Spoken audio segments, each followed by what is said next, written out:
Quiero comenzar esta tarde con la siguiente afirmación, equipo. Y quiero que la escuchen, presten atención, anoten, porque nos dirigimos a Pesaj. Y la verdad que a mí me tenía desde hace varios meses, les aseguro, no ahorita, hace ya varios meses, que venía muy pensativo preguntándole al Padre, porque desde Sukkot del año pasado el Padre puso en mi corazón el tema relacionado con el estudio con Pesaj en este año. Y mientras estaba preparando el estudio que el Padre me regaló en Pesaj de Amigo de Dios, y precisamente al mismo tiempo el Padre estaba regalándole a Samuel Amigo, te necesito.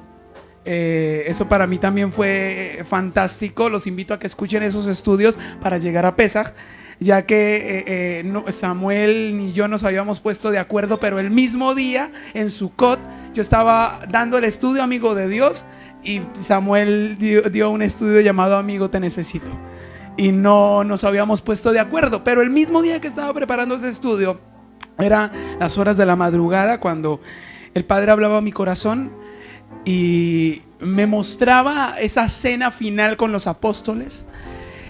Y en esa cena me mostraba era amigos que estaban recostados el uno al otro. Me mostraba amigos que estaban llenos de su presencia y que necesitaban compartir con ellos. Allí fue donde nace una cena entre amigos. Y la verdad que no sabía cómo el Padre iba a unir todos esos estudios con esta cena de Pesaj, este inicio de año, ya que el Padre nos ha estado hablando de santidad, nos ha estado hablando de arrepentimiento, nos ha estado hablando acerca de las puertas de Israel, de entrar al tabernáculo, de entrar al jardín, nos ha hablado de hacer una habitación. Y son tantos los estudios por los cuales hemos pasado, que se han complementado al uno al otro, que sé que cada uno de nosotros tenemos un testimonio que dar en relación a todo esto. Y como el Padre en los últimos meses nos ha estado levantando y ha estado levantando nuestras vidas, nuestros hogares, nos ha estado fortaleciendo, y eso ha sido de verdad muy grato para mí. Y yo le preguntaba al Padre, ¿y cómo todo esto lo vas a unir teniendo en cuenta que el Padre me hablaba sobre volver a la casa, sobre estar en la casa, sobre estar dentro de la habitación? Y para estar allí solamente lo puedo hacer en santidad. Y esta semana, mientras hablaba con él colocaba la siguiente afirmación en mi corazón que quiero compartir con ustedes, y es la redención, el rescate, es la obra de Yeshua en la cruz por nosotros. Escuchen muy bien. La redención, el rescate, es la obra de Yeshua en la cruz por nosotros. Pedro dijo, sabiendo que fuimos rescatados ¿de qué? De nuestra pasada manera de vivir, por la sangre preciosa de Cristo, como de un cordero sin mancha y sin contaminación. Pablo también afirmó, porque cada uno de nosotros hemos sido comprados por precio de sangre.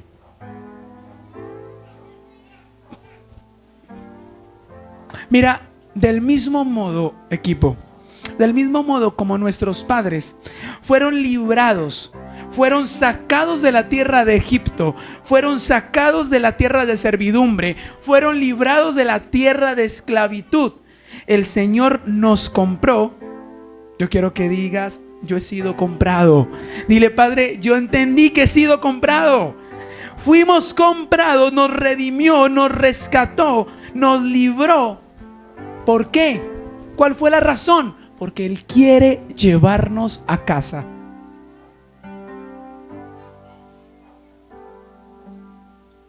Nos rescató porque Él quiere llevarte a casa.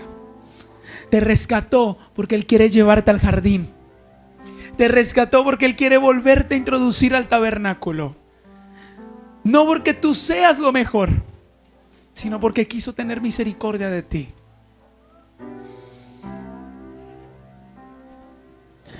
Y eso me parecía increíble, ¿saben?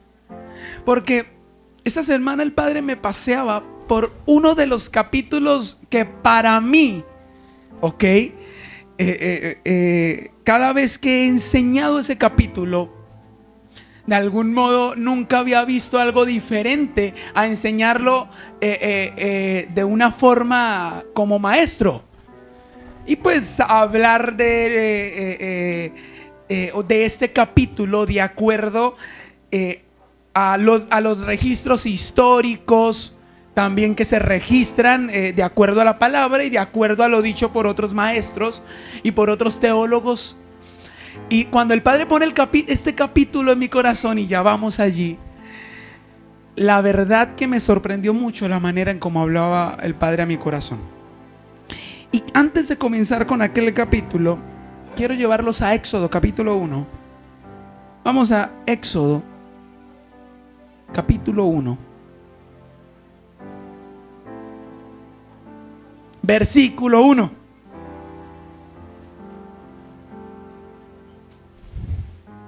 Y este capítulo inicia de la siguiente manera. El libro de Éxodo inicia de la siguiente manera: estos son los nombres de los hijos de Israel que entraron en Egipto con Jacob.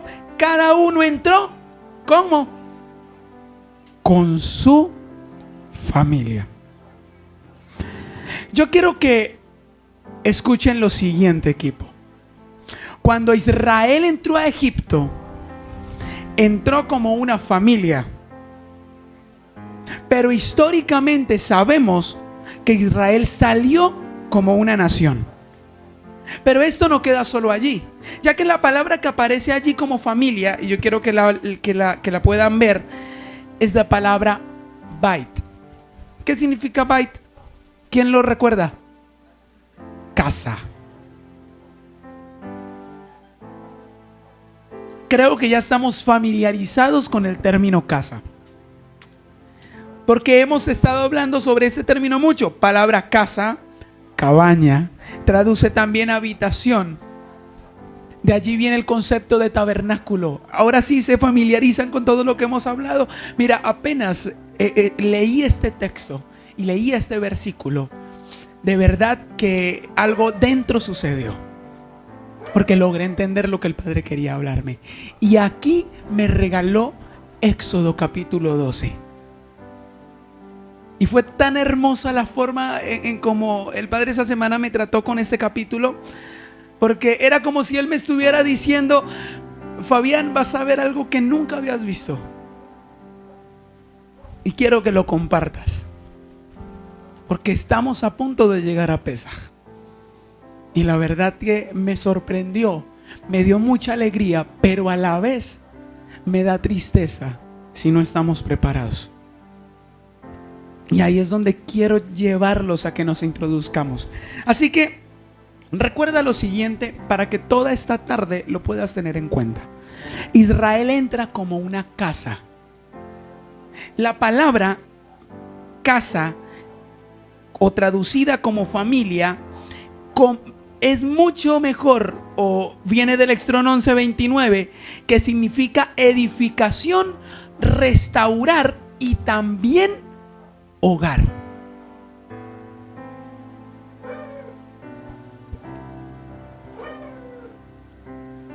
Así que siempre que encuentres la palabra familia en la Biblia, está relacionado con un hogar. Si yo les pregunto a ustedes, ¿qué se les viene al corazón cuando piensan en hogar? ¿Qué dirían? Respóndanse para sus adentros. Comienza a pensar, para ti, ¿qué significaría un hogar? ¿Qué significa Teshuvá en el hogar? ¿Qué significa un hogar? Y solamente piénsalo, analízalo, porque creo que hoy va a tener mucho más sentido esto. Cada uno, los hijos de Jacob, entraron con su familia. Habitación, hogar. Fíjense en que la primera letra de la palabra Bait es la letra Bet. Es la segunda letra en el alfabeto hebreo. Aleph y Bet. ¿Ok? Segunda letra. Veámoslo así. ¿Ok? El abecedario hebreo, para que lo logren entender. O sea, no tienes que ser experto en hebreo. La segunda letra es la letra Bet. Y en el pictohebreo es el dibujito de una casa como si fuera una espiral. Es una casita como si estuviera entrando. Ok. Y dibuja o da la ilusión de una casa. La misma Bet. Esto me parece tan increíble porque Bait tiene que ver con casa, pero la Bet tiene que ver con casa. Tiene que ver con hogar, tiene que ver con una habitación. Ok, esa figurita. Y la segunda letra que aparece en esta palabra es la letra Yud. Ok, la Yud, la letra más pequeña del alfabeto hebreo, la 10ª letra. La Yud parece una tilde. Parece una tilde, literal. Y esa letra representa una mano o un brazo extendido. Esto es interesante. Representa entonces, hay una casa, tenemos al lado una mano como si fuera un brazo que va dirigido hacia la siguiente letra, que es la letra Tav, la última letra del alfabeto hebreo. Y esta letra representa una señal de pacto. Su dibujito en el picto hebreo es como el dibujo de una X o una cruz. Y implica señal. Así que tenemos 3 letras para esta palabra, Bait. Ok, tenemos una casa, tenemos una mano abierta y tenemos una señal de pacto. Ten eso en tu cabeza, una señal de pacto. Así que el significado de hogar, y quiero que tengas eso presente, es la habitación. Es un lugar de protección donde está la presencia misma de Dios, como en el principio, dirigida hacia una cruz o una señal de pacto. Ese hogar está custodiado por una señal. Ese hogar está custodiado, esa familia está custodiada por una señal. ¿Qué sucedió en el madero? ¿Qué sucedió en el madero? La muerte de Yeshua. ¿Y qué fue derramada? La sangre. Y cuando piensas en una casa, en una habitación, en una casa en donde hay un hogar, y en ese momento piensas en una señal de pacto como una cruz, ¿qué te imaginas? ¿Qué parte de la casa puede ser esa señal? ¿Qué parte de la casa? La puerta de entrada. ¿Y qué fue lo que Israel, cuando estuvo en Egipto, en la última plaga, el Eterno le hizo hacer en la puerta? Con la sangre del cordero o de los cabritos, de acuerdo a la familia y los recursos de la familia, cordero o cabro, tenían que pintar con sangre los dinteles y los postes de la casa como señal. Y eso es lo que significa hogar. Escuchen muy bien. Y así fue como entraron a Israel. A Egipto. Fue esta la forma en cómo se introducen. O sea que cuando Israel entra a Egipto, lo hace como familia, como una casa, como un hogar, pero cuando sale lo hizo como una nación o como un pueblo, como un solo pueblo. Miren, esta tarde yo quiero recordarles a ustedes o que tengan en su corazón que Dios en la palabra, en su palabra, hace énfasis en los hogares. Siempre. Yo creería que este es el capítulo o este es el estudio que nos va a dar una entrada gloriosa a entender lo que implica volver al jardín y lo que el Padre quiere hacer con Teshuvá en el hogar. Y el porqué de Teshuvá en el hogar. Porque cuando tú piensas en una casa, en un hogar, piensas en tu casa, en tu familia, piensas en las personas más cercanas a ti. Piensas en las personas que te van a dar la mano, en las personas con las que tienes confianza, en las que puedes confiar. Y fíjense que Dios siempre coloca énfasis en los hogares. ¿Por qué? Escuchen muy bien.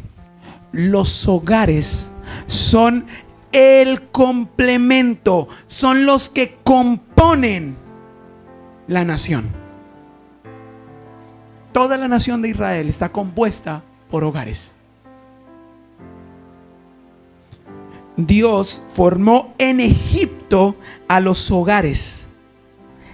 Y a cada individuo, a cada persona perteneciente a cada hogar, lo formó en Egipto aquellos que iban a formar la nación de Israel.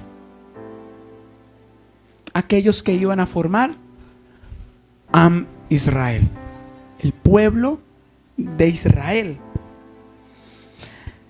Miren, en Éxodo capítulo 12, esta semana el Padre ponía en mi corazón la palabra cuenta regresiva.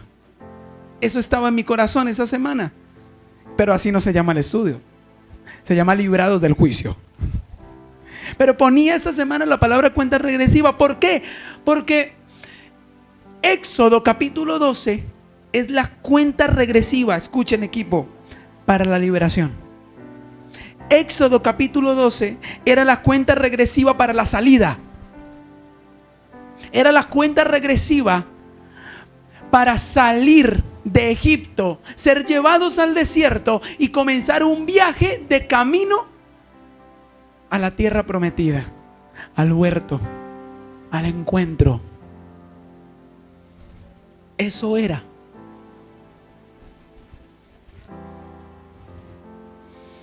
Éxodo capítulo 12, equipo, versículo 1. Y vamos inmediatamente allí.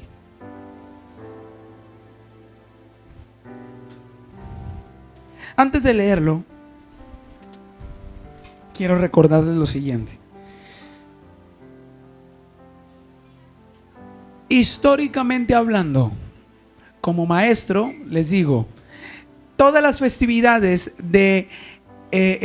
bíblicas giran alrededor de temporadas agrícolas en Israel, ¿ok? Sea cosecha o sea siembra. La siembra y la cosecha giraban en torno a las festividades, ¿ok? O era tiempo de cegar o era tiempo de cosechar. Y estas festividades estaban divididas en dos grupos: primaveras y otoño. Las de primavera estaban precisamente, era donde se encontraban las festividades de Pesaj, panes sin levadura, primicias, y llegando a un verano largo, terminando con Pentecostés. Y después de allí las festividades de otoño, comenzando con Yom Teruah, la fiesta de trompetas, seguido de la fiesta de Yom Kippur, y terminando con la festividad de Sukkot, una fiesta de alegría por la cosecha que había quedado del año pasado. Y todas estas festividades tenían que ver con el propósito de enseñar al pueblo un contexto espiritual. La manera en la cual podían entrar en intimidad con el Padre. No era simplemente unas festividades civiles. No eran simplemente unas festividades en donde te daban una identidad de que soy del pueblo de Israel y ya. Porque hoy el Padre quiere decirte, no porque pertenezcas al pueblo de Israel eres salvo.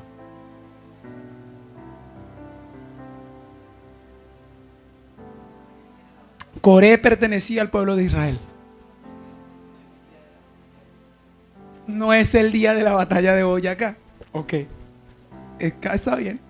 Las festividades no son una fiesta patria, para nada. Y quiero hablar solo de esta festividad de Pesaj. Y la primera vez en la cual el Padre empezó a hablar a los hijos de Israel sobre esta fiesta. Y préstenme mucha atención porque esto nunca lo he tocado de esa forma. Si quieren complementar el estudio, hay un estudio en la página de Teshuvah en el Hogar que se llama precisamente Éxodo 12. Y allí van a poder complementar. Nada de lo que voy a decir aquí está allá. Así que pueden colocarlo como un complemento. Comienza diciendo: habló el Eterno a Moisés y a Aarón en la tierra de Egipto, diciendo: este mes os será principio de los meses, para vosotros será este el primero en los meses del año.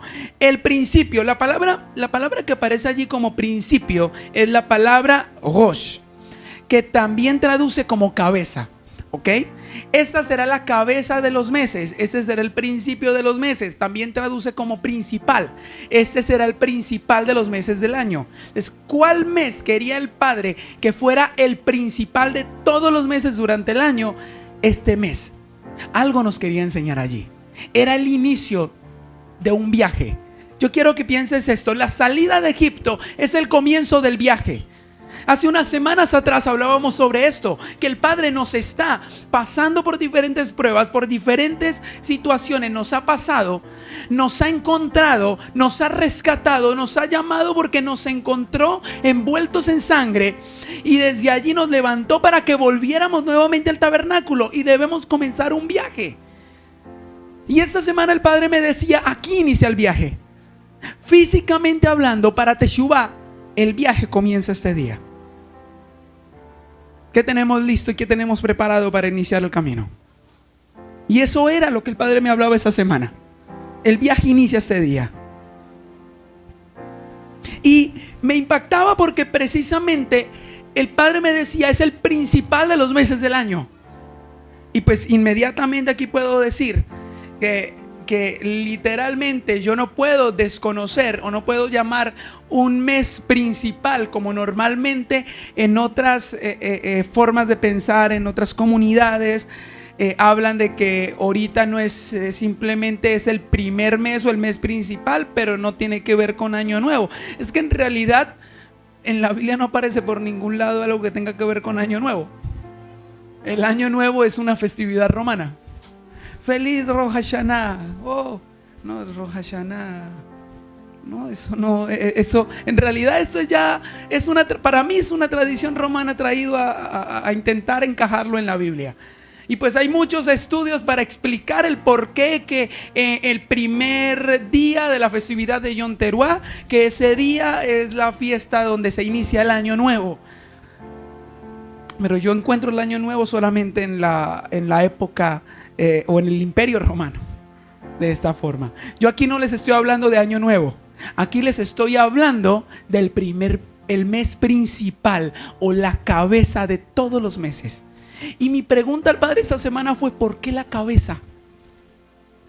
Y cuando yo pienso en cabeza, personalmente pienso en Yeshua. Cuando yo pienso en esto y yo pienso en un hogar y pienso en una familia, pienso en Yeshua como cabeza de mi casa. Pienso en Yeshua como cabeza del hogar. Pienso en Yeshua como la cabeza de un cuerpo que tiene que ser conformado, cada miembro con su miembro, cada hueso con su hueso. Eso es lo que tengo en mi mente cada vez que pienso en cabeza. Así que no simplemente me está hablando de un mes común, me está hablando de una profundidad. Y me está hablando: este mes yo quiero que lo veas. Este tiempo, esta temporada, este momento yo quiero que lo veas como un momento crucial para tu vida. ¿Lo pueden entender? ¿Me están comprendiendo? Estoy haciéndolo fácil. Por favor, necesito que me vayan poco a poco. Si no me entienden, digan: Fabián, no entiendo. Vuelvo a repetirlo. Lo importante es que todos lo logremos entender. Equipo, necesito que todos lo comprendamos. Debemos dejar la apatía espiritual. Debemos empezar a unirnos en un solo espíritu. Comprender que el Padre no nos está llamando para formar una nueva religión, sino Él quiere formar un cuerpo, una casa, un hogar. Eso es lo que quiere hacer. Y para ustedes será el primero, el principal de los meses del año. Y dice el versículo siguiente, el versículo 3. ¿A quién tenían que hablar? Hablen a toda la congregación de Israel y díganles: en el 10 de este mes, tómese cada uno un cordero según las familias de los padres. Un cordero. ¿Por qué? Escuchen, este versículo enfatiza en el cordero y en los hogares. Ese versículo enfatiza en dos cosas. Dios iba a librarlos, pero ojo, por familias, por hogares. Wow. O sea, tenía que haber un cordero en cada casa. Tengan eso. Del versículo 3, un cordero en cada casa, una liberación por hogar. Versículo 4. Mas si la familia fuera pequeña, que no baste para comer el cordero, entonces él y su vecino inmediato a su casa tomarán uno según el número de las personas, conforme al comer de cada hombre. Haréis la cuenta sobre el cordero. Piensen en esto. Hogares pequeños. Tengan eso en su cabeza. Un hogar pequeño. Mira, Dios estaba interesado en los miembros de los hogares. Él no estaba interesado solamente en la casa. Él estaba interesado individualmente en cada uno por separado. Tanto así que si la casa era pequeña, Dios les está diciendo, mira, si tu hogar es pequeño y ves que no está diciendo el cordero no les va a alcanzar porque el cordero es muy pequeño. No, les está diciendo el cordero les va a alcanzar. Y aún, como muy probablemente de pronto unos padres están solos, ya sus hijos se fueron y ya tienen un hogar aparte, y a ellos dos no les alcanza un solo cordero para ellos, llamen a sus hijos, llamen a sus vecinos, vayan a las casas de sus vecinos, o sea, vayan a la casa de sus amigos, llamen a los amigos, invítelos a la casa para que nos alcance el cordero. ¿Pueden imaginarse en esto? Ustedes saben más o menos para cuántas personas alcanza más o menos un cordero, un animal de estos. Estamos hablando de que en cada casa, ¿cuántas personas habían en aquel momento? No eran 4 personitas nomás, no eran 5 personas, porque un cordero no era para 5 personas ni para 10 personas.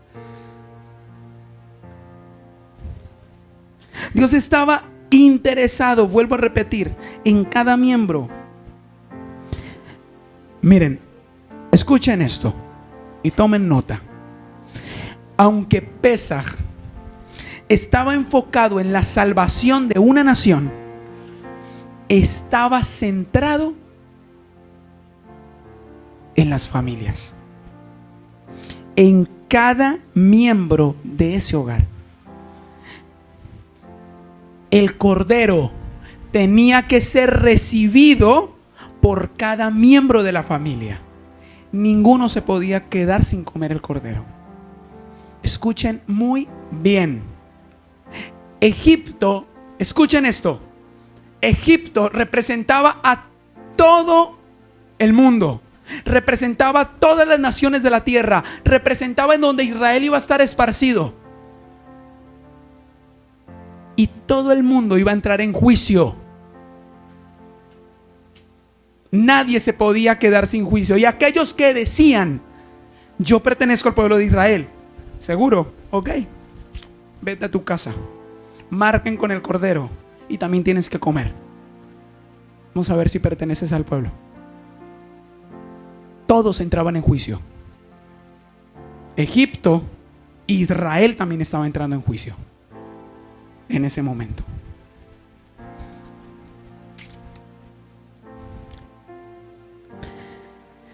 Escuchen, nadie será salvado por pertenecer a Israel, formar parte del pueblo judío, formar parte de la casa de Israel, ni siquiera por formar parte de un hogar, ni siquiera por formar parte de una familia, ni siquiera por formar parte de una casa. El cordero tenía que ser recibido individualmente. Pablo dijo, Si confesares con tu boca que Yeshua es el Señor, ¿y qué más? Y creyeres en tu corazón que Dios le levantó de los muertos, serás salvo. ¿Cómo eres salvo? Cuando tú individualmente confiesas o declaras que Yeshua es la puerta, es el Señor, es la entrada, es la señal que te introduce al nuevo pacto. Y crees en tu corazón que Dios le levantó de los muertos. Crees en tu corazón, crees en la resurrección. Pones tu confianza en la resurrección. Pones tu confianza en aquel que resucitó para librarte de la muerte. De esa forma eres salvo. No por guardar mandamientos, no por celebrar las fiestas, no por celebrar Pesaj. Para nada. Wow. La confesión es individual. Tu salvación es individual, equipo. Pero yo quiero tocarles una historia antes de continuar con el capítulo. Porque Fabián, es que la palabra dice, aquí yo creo que alguno ya tiene en su mente, la palabra dice que si crees, tú y tu casa serán salvos. Si yo creo, mi esposo es salvo. Si yo creo, mis hijos son salvos. Si yo creo, todos son salvos. Seguros que eso es lo que dice. Seguro que ese es el mensaje. Yo creo por mi esposo.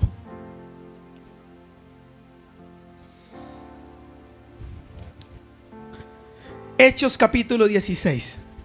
Vamos allí. Hechos 16, versículo 23.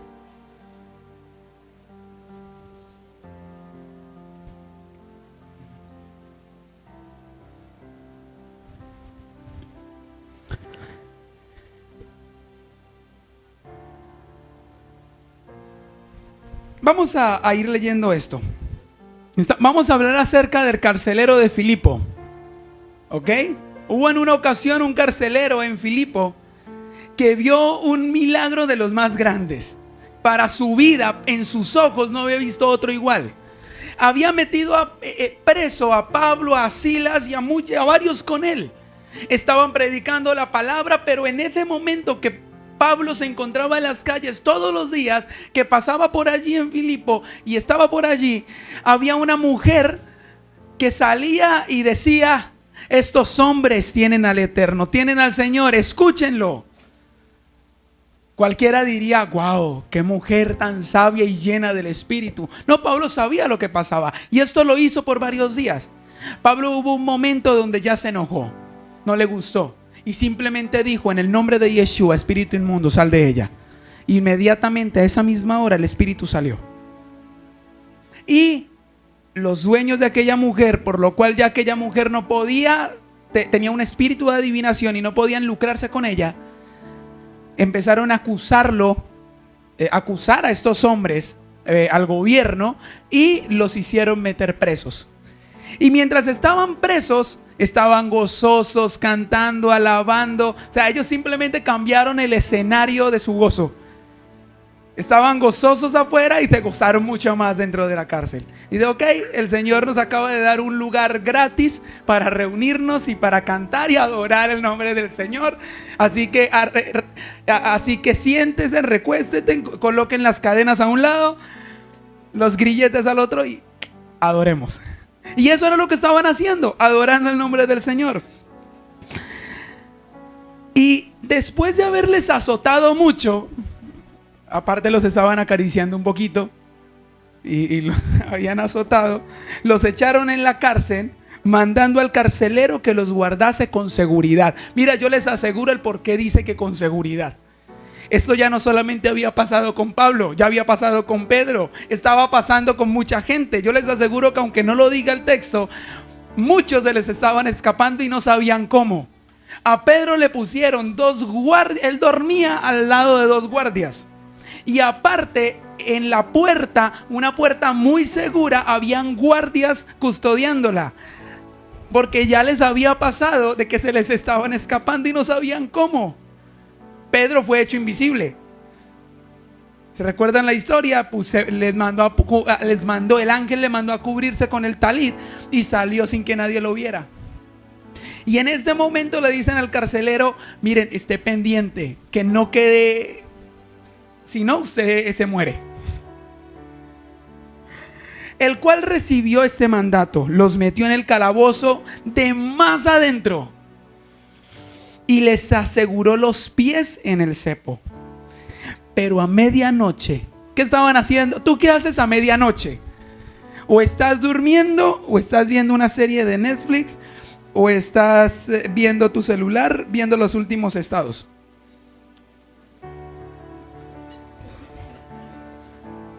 Esas sonrisas nerviosas, ¿cierto? Esas sonrisas nerviosas. No, yo no voy a mirar a nadie, tranquilos. Yo voy a agachar mi cabeza. Ellos a medianoche, dice la palabra, orando, Pablo y Silas cantaban himnos a Dios y los presos los oían. O sea, ellos no se callaron. A ellos no les interesaba quiénes estaban allí. Ellos estaban adorando, estaban cantando y glorificando a Dios.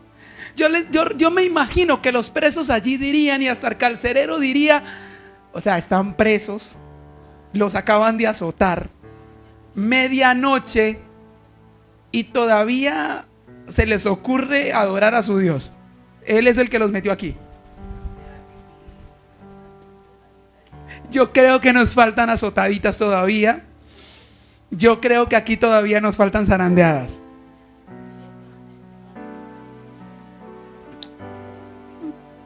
O ellos aprovecharon el momento para llevar un mensaje a los carceleros y a los presos que estaban allí. Claro que sí. Dice que entonces sobrevino, mira lo que produce una oración que está conectada con el Espíritu de Dios. Sobrevino de repente un gran terremoto. Y mira, esto me hace recordar lo que sucedió en Hechos capítulo 2. ¿Qué sucedió en Hechos 2? Un gran terremoto, un gran estruendo, y todos fueron llenos del Espíritu de Dios. Wow, no solo estamos a punto de llegar a Pesaj, sino estamos de camino también de Pentecostés, equipo. Yo no sé cuántos aquí hablan en lenguas, pero eso es una promesa para nosotros también. Y el poder del Espíritu de Dios en nuestra vida. Y fíjese que entonces sobrevino de repente un gran terremoto, de tal manera que los cimientos de la cárcel se sacudieron. Y al instante se abrieron todas las puertas y las cadenas de todos se soltaron. Mira, en el caso de Pedro se encontraba durmiendo al lado de dos soldados y una gran luz apareció, y apareció un ángel, y el ángel al lado simplemente ve que Pedro está durmiendo y lo toca por el costado. Oye, qué pena, ¿no?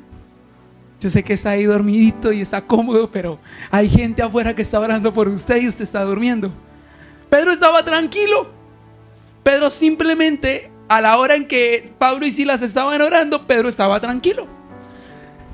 Y el ángel desató las cadenas, le dijo: ponte tu talit, y todas las puertas se comenzaron a abrir. Y nadie lo vio salir. Y en este momento, un gran terremoto, igual, todo se soltó. Aquí no apareció el ángel, pero todos fueron libres. Despertando el carcelero, después de un estruendo como estos, ¿quién no se despierta?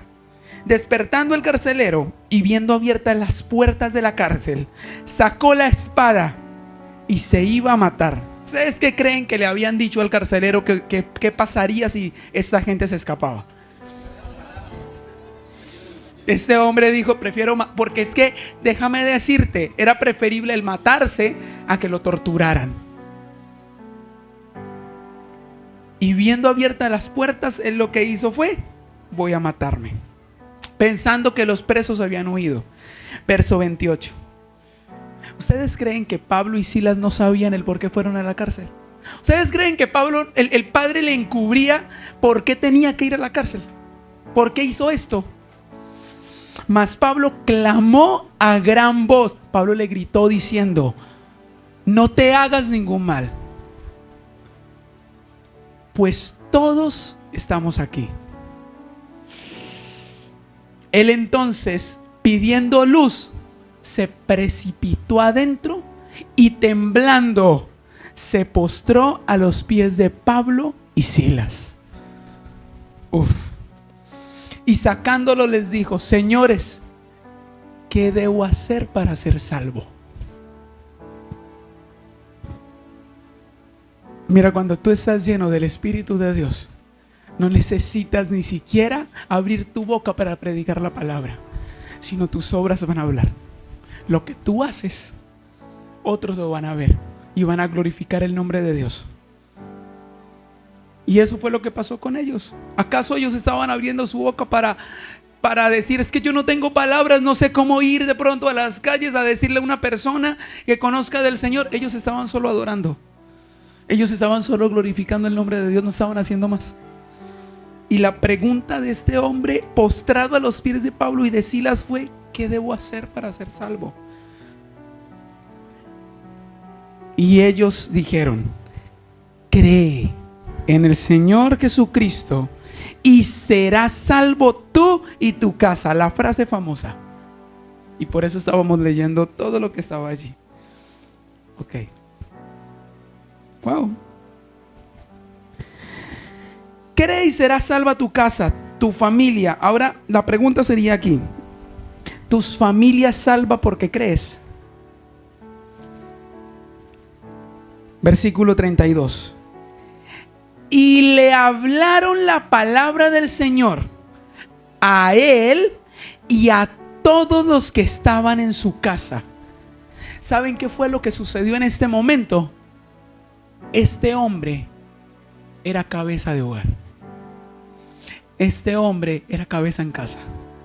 Y él iba a dejar entrar el evangelio en su casa.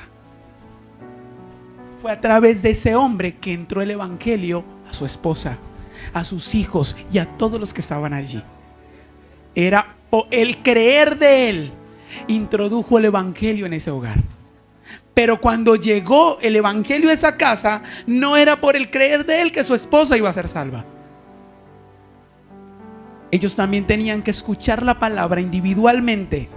Y cada uno de ellos, y escucharon la palabra.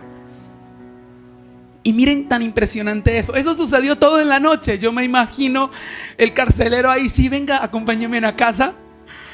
Era medianoche, quien se va a dar cuenta. Los lleva aquella misma hora de la noche, les lavó las heridas y enseguida se bautizó él con todos los suyos.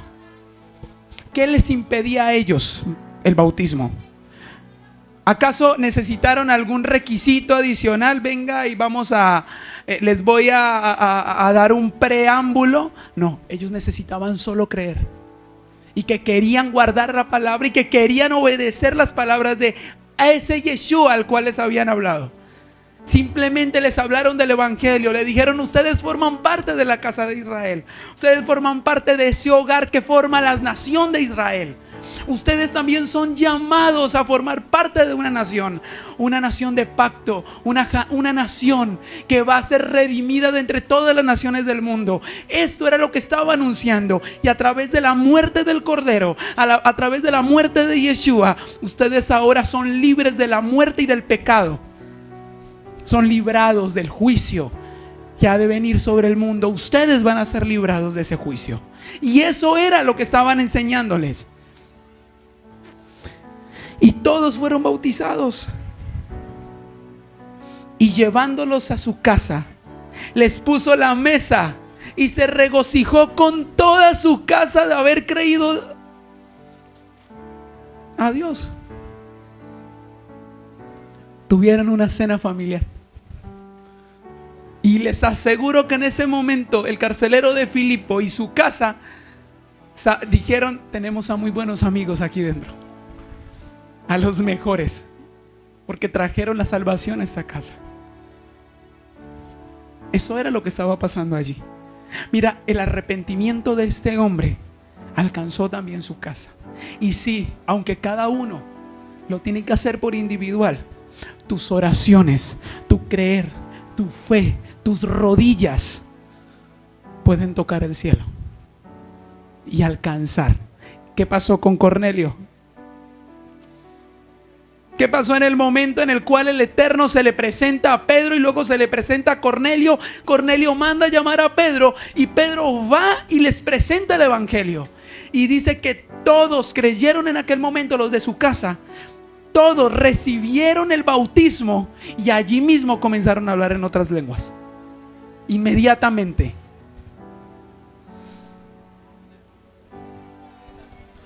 Tus oraciones y tus ofrendas han sido escuchadas. Cornelio ya tenía un corazón que estaba siendo preparado para ese momento, para recibir el evangelio, para creer.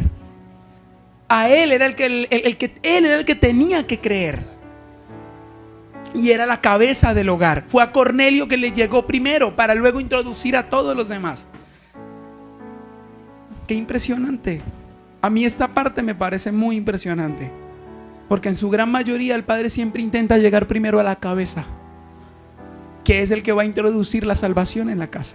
Por eso es que le dice: cree y será salva tu casa. De eso se trata.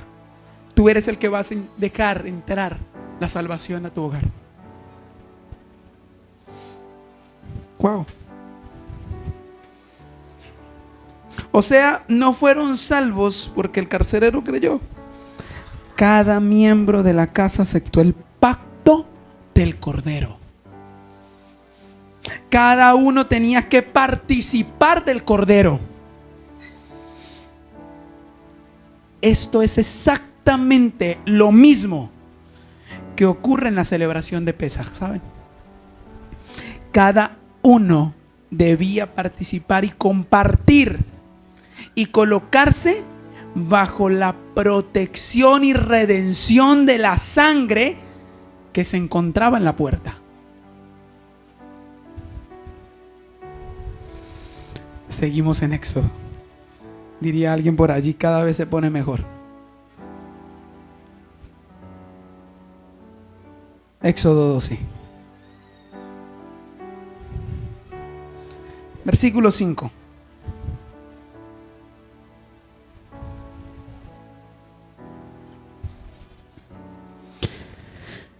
El animal será sin defecto, será macho de 1 año. Lo tomaréis de las ovejas o de las cabras y lo guardaréis hasta el día 14 de este mes, y lo inmolará toda la congregación del pueblo de Israel entre las 2 tardes. Equipo, abro paréntesis. No se les olviden complementar este estudio con Éxodo capítulo 12. Si no recuérdenme, de verdad, háganlo, recuérdenme. Fabián envía el estudio si no lo encuentran. ¿Por qué? Porque todo este estudio también está relacionado. ¿Por qué el día 10? ¿Por qué el 14? ¿Cómo así que inmolarlo? ¿Por qué lo guardaban por 4 días? Hay una profundidad también de un contexto histórico del porqué y profético de por qué sucedió de esta manera. Entonces los motivo a que también podamos escudriñarlo de esa forma. Y dice que lo guardaréis, ¿ok? Y lo inmolará.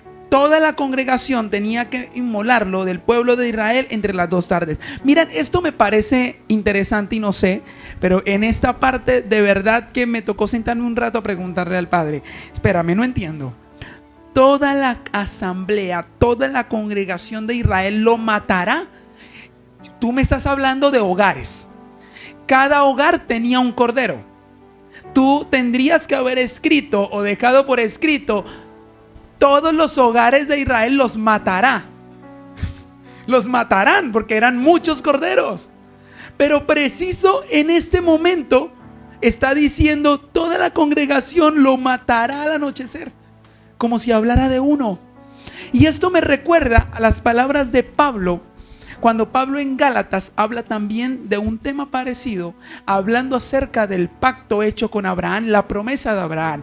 Pablo dice en Gálatas que la promesa hecha a Abraham 400 años antes de la ley que fue dada no invalida la promesa.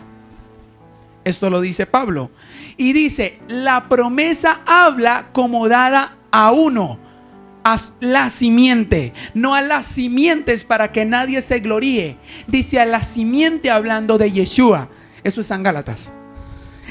En este mismo contexto, o más bien en ese mismo contexto, en Éxodo está pasando exactamente lo mismo. Porque precisamente el Padre está hablando y está diciéndole a Moisés: Moisés, van a inmolar el cordero. ¡Wow! Una revelación profética. No hablando de muchos, hablando de uno. Uno que iba a representar a toda la nación. Mientras cada hogar que pertenecía a la nación o que iba a pertenecer, ojo, porque ellos se formaban como nación cuando salieran de Egipto. En Egipto eran hogares. Salieron de Egipto y se volvieron uno. Una sola casa. Todos. Pero allí el Padre no estaba viendo sacrificios, estaban viendo un solo sacrificio, un solo olor que estaba subiendo a Él. Mientras todos lo estaban haciendo.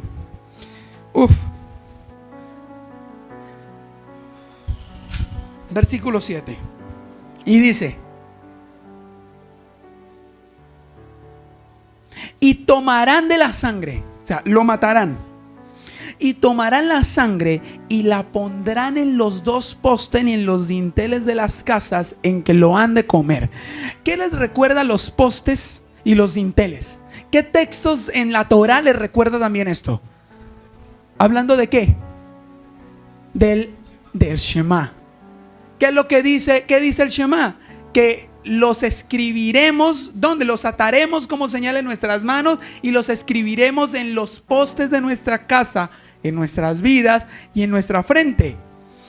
Y será también como una señal. Esto me parece impresionante porque los mandamientos del Eterno representan el carácter o los atributos del Rey. Y del mismo modo, la sangre iba a representar una señal de pacto, representando a Yeshua, quien es la imagen del Rey. El carácter de Yeshua en nuestra vida. Y cada casa que preciso estaba representando a cada hogar, que estaba representando a cada individuo, que iba a ser una habitación para que el Cordero morara, y que iba a tener una puerta marcada con sangre. Para que el ángel de la muerte pasara, pero para que Yeshua llegara ahí, tocara. Wow. Y dice: y tomarán la sangre y lo pondrán en los dos postes y en el dintel de las casas en que lo han de comer, en los postes. Yo les pregunto a ustedes, ¿qué fue entregado primero? ¿La sangre o los mandamientos? Wow. Si hablamos en un contexto histórico, lo que está sucediendo en Egipto, ¿la sangre dónde fue entregada? En Egipto. ¿Y los mandamientos dónde fueron entregados? En el monte Sinaí. ¿Por qué? Porque es la sangre la que te permite entrar al pacto. Es la sangre la que te permite abrir la puerta. Es la sangre la que te permite entrar al tabernáculo para poder entender los mandamientos. Si no hay sangre, aunque intentes ir a los mandamientos te van a mostrar que eres un pecador. Y todo el pecado que está en ti va a revivir. Y el poder del pecado se va a encontrar en la ley, porque la ley no va a poder redimirte. Aunque leas la Biblia, aunque guardes fiestas, aunque te levantes creyendo que porque lees la Biblia todo el tiempo, no vas a salvarte por eso. Antes, al revés, te estás condenando más. Porque es la sangre lo único que te va a redimir. Es la sangre lo único que te va a sacar de Egipto. El ángel de la muerte pasaría y aquella casa sería librar. Mientras tanto, mientras todos iban a comer, todos dentro estaban sentados, mientras estaba sucediendo una masacre, porque eso era lo que estaba pasando. Muerte de los primogénitos. Esta mañana hablábamos de eso. ¿Qué representa el primogénito? Porque claro, se ha hablado mucho sobre este tema, y yo he hablado también del tema del primogénito. El primogénito de la familia en Egipto era considerado el Dios. Estamos hablando acerca del primogénito de Israel y el primero, pero aquí hay algo mucho más profundo. Ya que el hecho es que el ser humano, o específicamente, muchas gracias, específicamente el pecado original de Eva fue querer dominar y querer colocarse en la autoridad, en la posición de autoridad que solo le competía al Eterno. Ese fue el pecado de Eva. ¿Por qué? ¿Por qué puedo asegurarlo así? Porque fue precisamente lo que la serpiente le dijo a Eva. Le dijo: Eva, no morirás, sino que Dios sabe que cuando comas vas a ser igual a Él. Y fue en ese momento donde a Eva se le abrieron los ojotes. Porque digo: oh, voy a tener la autoridad. ¿Ustedes creen que Adán y Eva no entendían que ellos eran a imagen y semejanza de Elohim? En carácter, en atributos, en todo lo que ya hablamos anteriormente en capítulos anteriores de Génesis. Claro, pero ella entendió lo que estaba pasando allí. Por esa razón fue que en el contexto en donde ella peca y donde el Eterno declara la sentencia, el juicio por el pecado, ¿qué es lo que se le dice a Eva? Eva, tú vas a querer dominar a tu marido. Tu deseo va a querer siempre dominarlo. Vas a tener esa tendencia, pero tu marido será la autoridad.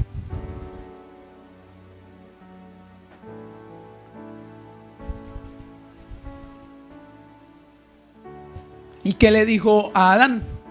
Adán, por haber escuchado a tu mujer.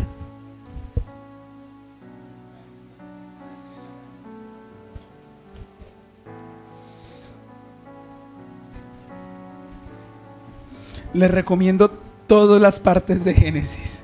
No se quede solo con ese pedacito. ¿Ok? Antes de que este estudio quede grabado de esta manera, eso lo voy a decir. No me apedreen por lo que acabé de decir. Les recomiendo Génesis capítulo 2 y capítulo 3. Son 8 videos de 2 capítulos. Ok, no, pero porque así no van a entender el contexto. Así que, equipo, mientras tanto, todos se encontraban comiendo el cordero. Todos estaban dentro de la casa, dentro de la habitación, dentro del tabernáculo, dentro del jardín, dentro del huerto. Ellos estaban dentro del hogar, como un hogar. Y la puerta, escuchen, que los custodiaba. La puerta que los custodiaba, la sangre que los cubría, esa sangre los libraría del juicio. Ser librados del juicio. ¿Qué implica esto? Ellos tenían que poner su confianza en el Cordero, que los libraría de la muerte y les daría la salida. Era la única manera, era la única forma. Cada uno. Verso 8. Aquella noche, ¿qué tienen que hacer? Ustedes entienden por qué Pablo a la iglesia, a los corintios, les habla acerca de que ustedes solamente se reúnen para las fiestas, para comer y para beber, y no están discerniendo el cuerpo y la sangre del Mesías, y por eso hay muchos enfermos y muertos. ¿Ustedes saben por qué habían enfermos y muertos en aquel momento? Se los voy a poner de esta manera. para que me logren entender. Si el tabernáculo era la presencia misma de Dios, si el día en que el Eterno bajó al monte Oret, al monte de la espada, ¿qué le dijo a Israel? ¿Qué tenían que hacer? Alejarse del monte. ¿Qué pasaba si tocaban el monte? ¿Por qué? Porque estaba la presencia misma del Eterno. El Eterno estaba junto a ellos y todos tenían que entrar en un estado de santidad. Todos ellos tenían que entrar en un estado de santidad, porque de lo contrario, al ellos tocar, ellos morían. ¿Qué quiere decir eso? Que si tú sientes que cuando has participado de una festividad, de un momento sagrado con el Eterno, y dices, estoy celebrando fiestas, y no has muerto, simplemente es porque simplemente estamos celebrando nuestras fiestas y no las fiestas del Eterno. Como diría Isaías capítulo 1, estoy cansado de sus fiestas, creyendo que yo estoy con ustedes y no estoy con ninguno. Pero últimamente el Eterno ha hablado mucho a nuestro corazón y ha hablado mucho a mi corazón. ¿Y qué estaba sucediendo con la comunidad del primer siglo? ¿En qué estado se encontraban? En un estado de santidad, en el huerto. Ellos tenían las arras de la herencia, el Espíritu de Dios que había sido derramado sobre ellos. Y por eso se manifestaba este tipo de poderes como lo que acabamos de leer. Por eso Ananías y Zafira murieron instantáneamente. Por eso Pablo les decía, se dan cuenta que hay muchos en la comunidad que están enfermos y muchos han muerto, porque se encontraban en un estado de santidad y la presencia del Señor se estaba derramando sobre la vida del pueblo. Y aquel que no llegara en santidad caía muerto o caía enfermo.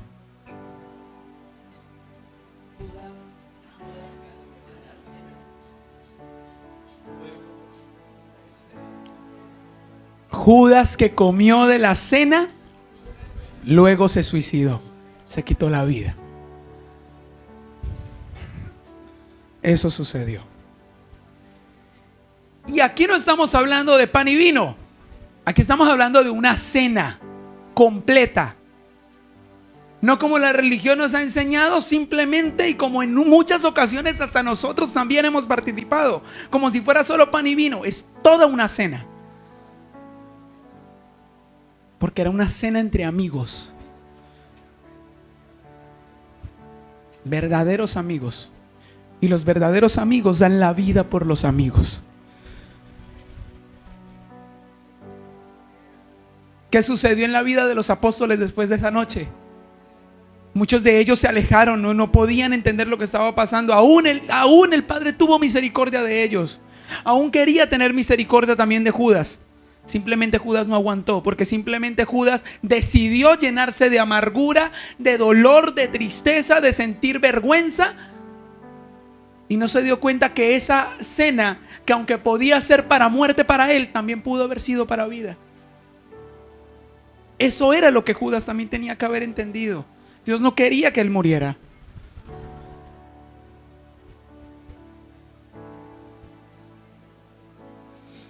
Una cena familiar y los amigos más cercanos. ¿Qué dice? Miren, van a comerla.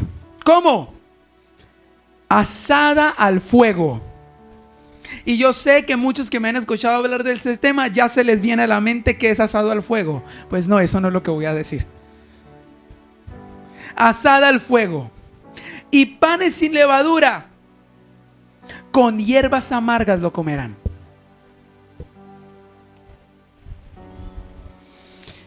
Una cena familiar. Los amigos, vecinos más cercanos, todos en una casa, y el cordero se debía comer ¿cómo? Sin hipocresía, sin pecado, porque eso representa los panes sin levadura. Y mi pregunta al Padre en relación a esto sería: ¿y por qué asado al fuego? ¿Cuál fue la razón? Y esta fue la respuesta. Wow, Fabián, tienes un estudio completo sobre el fuego de la santidad y el juicio, lo que significa ser pasados por fuego. Allí está la respuesta.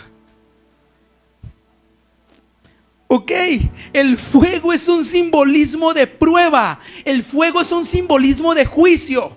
Bautizados en fuego. Y esto me recuerda las palabras de Pablo que acabó de decir aquí mi amigo Guillermo.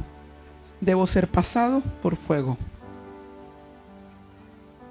Miren, cuando abrimos la puerta de nuestra vida al Cordero, cuando tú abres las puertas de tu vida al Cordero, y estás lleno de hipocresía, estás lleno de pecado, juicio vas a comer. Ese Cordero que debería ser para vida y para levantarte, va a ser para juicio. Una de dos: o comían y estaban comiendo juicio y morían, o comían y iban a ser librados de la muerte.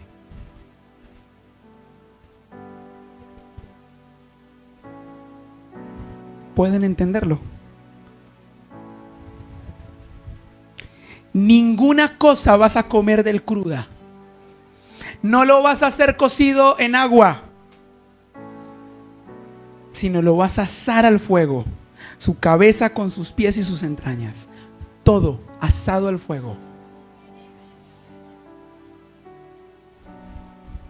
El mismo juicio que se derramó sobre Yeshua, ese Cordero. Por eso fue que Yeshua esa noche de Pesaj, esa noche con sus discípulos, les dijo: cada vez que celebren la muerte del Señor, anunciáis hasta que yo regrese. Cada vez que celebren, entiendan que ustedes están siendo purificados. Entiendan que es necesario, que yo quiero equiparlos. Yo quiero equiparlos con un beso de amor, como le dijo a la tsunamita.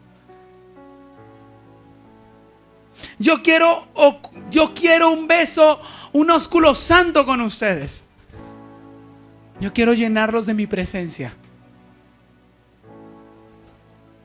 Wow.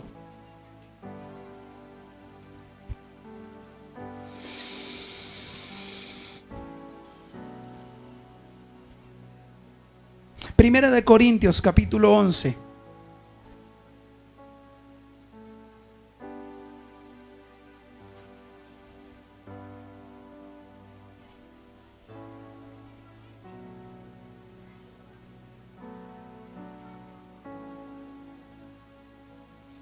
Vamos a leer a partir del versículo 29. Dice lo siguiente: porque el que come y bebe indignamente, sin discernir el cuerpo del Señor, juicio come y bebe para sí. Por lo cual hay muchos enfermos y debilitados entre vosotros, y muchos duermen. Si pues nos examinásemos a nosotros mismos, no seríamos juzgados. Mas siendo juzgados, somos castigados por el Señor, para que no seamos condenados con el mundo. Así que, hermanos míos, cuando os reunáis a comer, esperaos unos a otros. Si alguno tuviere hambre, coma en su casa, para que no os reunáis para juicio. Las demás cosas las pondré en orden cuando yo fuere. Ellos estaban viendo la cena, estaban viendo las reuniones como un momento de pasar momentos felices. Comamos, disfrutamos, tengo hambre. ¿Cuándo no les ha pasado de pronto en una festividad diciendo mucho bla bla bla y tengo hambre?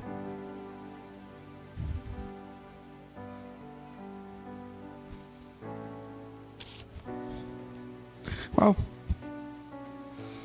Y miren lo que continúa diciendo, versículo 11. Ya estamos terminando la introducción, equipo. ¿Seguros? Ahora sí. Capítulo 12, versículo 10. Dice: ninguna cosa dejaréis de él hasta la mañana. Y lo que quedare hasta la mañana, ¿qué se debía hacer? Fuego. Lo quemaréis en el fuego y lo comeréis así. ¿Cómo? Wow, esta fue la parte más bonita que entendí. Ceñidos vuestros lomos, vuestro calzado en vuestros pies, vuestro bordón en nuestra mano. ¿Y cómo lo debes comer? apresúrate. Es Pesaj. Vas a ser librado del pecado. ¿Quién quiere seguir con el pecado encima? ¿Quién quiere seguir cargando el peso del pecado? No, apresúrate, come Pesaj. Porque es Pesaj del Señor. Pues yo pasaré aquella noche por la tierra de Egipto y heriré a todo primogénito en la tierra de Egipto, así de los hombres como de las bestias, y ejecutaré mis juicios en todos los dioses de Egipto, yo el Eterno. Miren, equipo, salir apresurado. Nos vamos de viaje.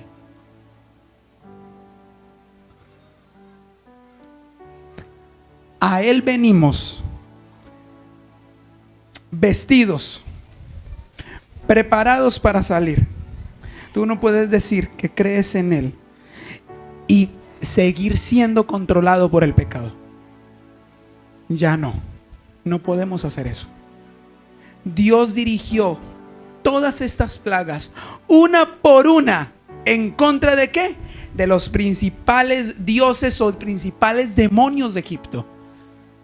Y eso fue lo que hizo en Egipto, mientras todo el pueblo que estaba haciendo, consumiendo el cordero, el cual los trasladaría de muerte a vida. Los trasladaría de las sombras de la muerte, del pecado, a una salida gloriosa.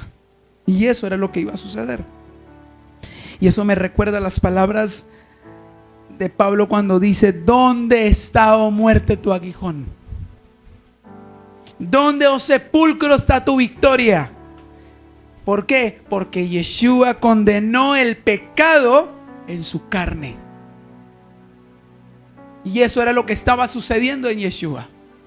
Aceptar, comer esa noche, aceptando, reconociendo que Él podía librarnos del pecado, era lo que iba a librar al pueblo y los iba a sacar de allí individualmente.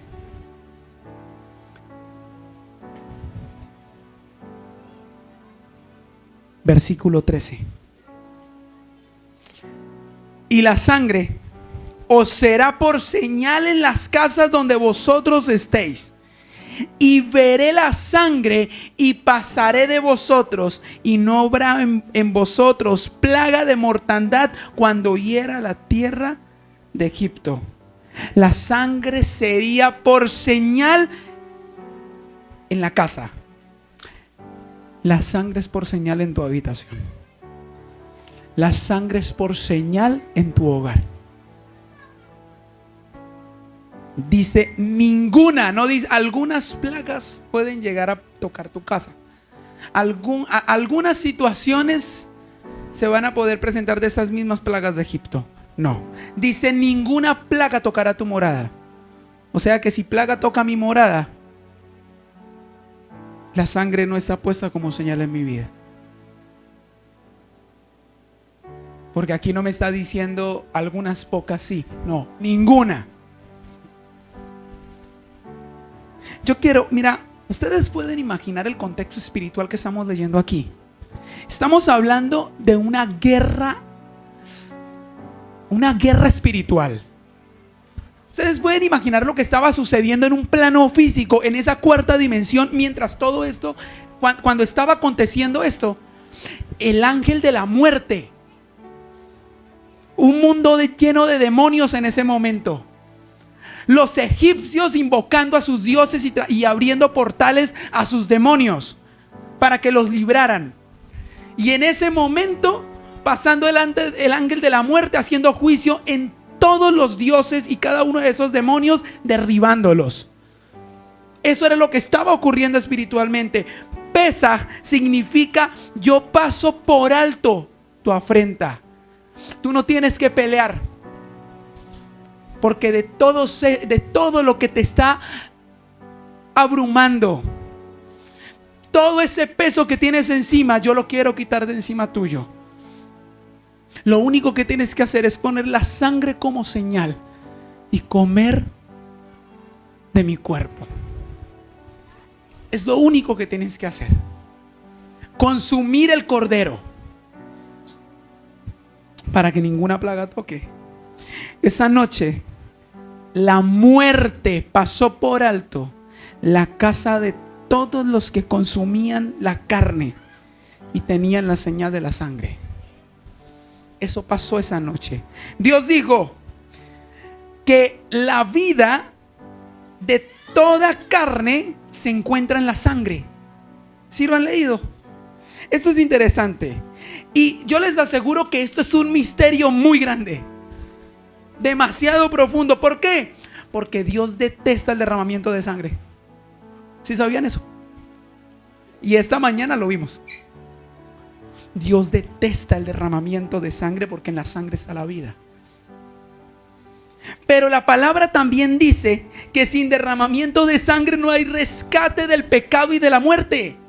Entonces, ¿cómo Dios detesta el derramamiento de sangre? Pero sin derramamiento no hay salvación, no puede haber rescate. Esta mañana veíamos y decíamos, cuando Caín mató a Abel, Dios, ¿qué le preguntó a Caín? Caín, ¿dónde está tu hermano? No lo veo. ¿Qué le contesta a él? ¿Acaso yo soy guardián de mi hermano para saber dónde está? Caín, cuando tú dejas salir esas emociones de ira, de rabia, de enojo, el pecado está ahí a la puerta y quiere controlarte, te quiere dominar. Yo no puedo hacer nada al respecto, Caín, al respecto de esto. Yo te he dado a ti el poder para que le digas no al pecado, para que no te dejes controlar por el pecado. ¿Qué quieres hacer? Mira, para Dios no pasa desapercibido el derramamiento de sangre. Nunca. Porque esa sangre derramada demanda justicia. Y preciso antes de comenzar el estudio, hablaba con Samuel, me estaba adelantando un poquito al tema de la otra semana, de sábado en la mañana, y hablábamos de la señal de Caín, y decíamos que la señal de Caín es un misterio muy grande. Nadie sabe en realidad cuál es, pero sí hay algo que les puedo asegurar, y es que el derramamiento de sangre no se justifica con nada. Y de algún modo el Eterno no quería que nadie se cubriera las manos de sangre por lo que había hecho Caín, ya que en el contexto de esa época todos sabían que la muerte se pagaba con muerte. Y por haber matado a Abel, todos iban a buscar para matarlo, todos iban a buscar para derramar la sangre de Caín. Pero aún en medio de ese contexto, tampoco el Eterno derramó la sangre de Caín y no permitió que nadie derramara esa sangre. ¿Por qué? ¿Acaso Caín se arrepintió? No, para nada, no sucedió. Pero también, si lo vemos desde una perspectiva profética, ahí hay una pista profética muy grande. ¿Por qué? Porque el libro de Apocalipsis dice en Apocalipsis capítulo 6 que cuando sean cumplidos los últimos tiempos y las señales del fin y todo se empiece a cumplir justo antes de comenzar la tribulación, la gran tribulación, dice que la sangre de los justos clamaría por juicio. Decía, llegó la hora de juzgar lo que nos sucedió, eterno Dios, porque la sangre demanda castigo, juicio. Y por eso Abel no podía ser juzgado, Caín no podía, ser juzgado en aquel momento por lo que le hizo a Abel. Y por eso fue que no fue muerto. Pero la sangre de Abel, dice la palabra, que ¿qué hacía? Reclamaba justicia. Pero Dios no podía darle la justicia que esa sangre estaba reclamando. Miren, Dios da una sentencia a todo aquel que peca, y esa sentencia es muerte. Su plan de redención, su plan perfecto, establece ese plan de amor, establece un sustituto, una redención, el precio por el rescate. La sangre fue el precio que Yeshua pagó por el rescate, porque el pecado del pueblo, la Torá pedía justicia. El poder del pecado está en la ley. Sí, la Torá demanda justicia. Y la justicia en ese momento era muerte. Estás delante en un juicio y la Torá te está diciendo: mereces la muerte. Y simplemente alguien pagó el precio. Y el juicio fue hecho. Y la deuda fue cancelada. Y Él cargó el peso de ese pecado. ¿Pueden entenderlo?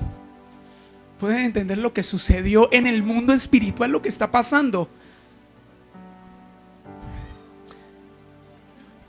Eso fue lo que ocurrió. La sangre fue el precio. Juan capítulo 1, versículo 29.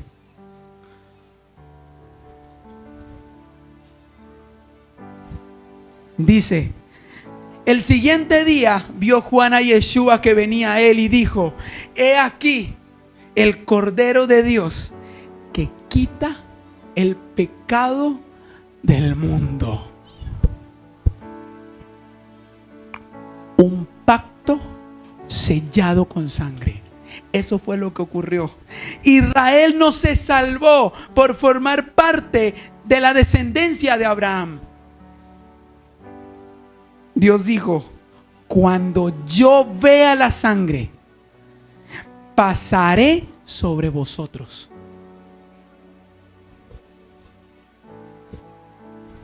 Tampoco ellos fueron salvos por toda la liturgia de esa noche, por el rito de la circuncisión física. Es que ya soy circuncidado, formo parte de la nación. Antes más bien te digo, más juicio estás trayendo sobre tu vida si eres circuncidado.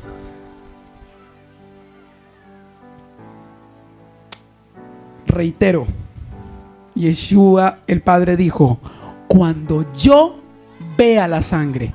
No es cuando tú me digas que está la sangre, yo la tengo que ver. El juez es un juez justo. Es misericordioso, sí, pero es justo. Y tiene que aplicar la ley al culpable. ¿Por qué? Porque la culpa tiene que ser pagada. Esa sentencia de muerte, ese juicio, estaba sobre todos nosotros. Y dice la palabra: el que cree en mí, aunque esté muerto, el que cree en Él y permite que su sangre lo limpie, será salvo del juicio, será librado del juicio. Pongámonos de pie.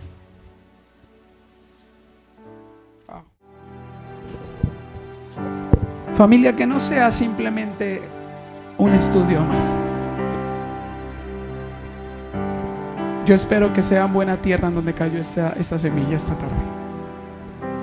Que realmente podamos hacer el cambio. Shalom. Hebreos 10:25 dice: no dejemos de congregarnos como es la costumbre de algunos, sino animémonos unos a otros, y con más razón ahora que vemos que aquel día se acerca.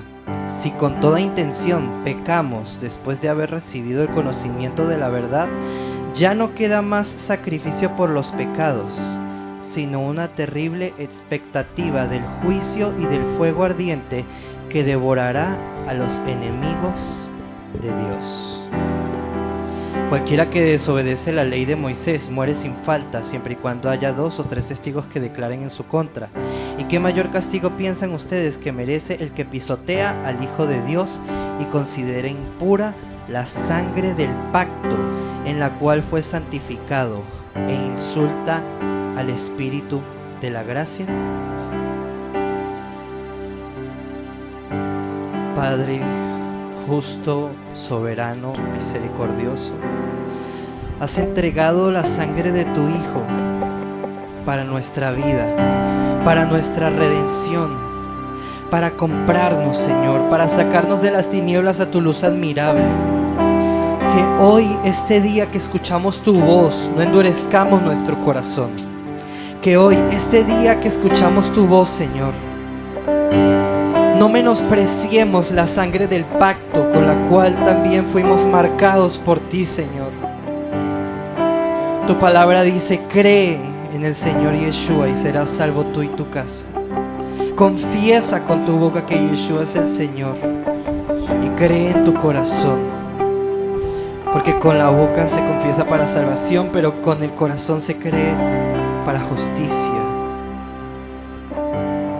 Te necesitamos, Señor, en nuestras vidas.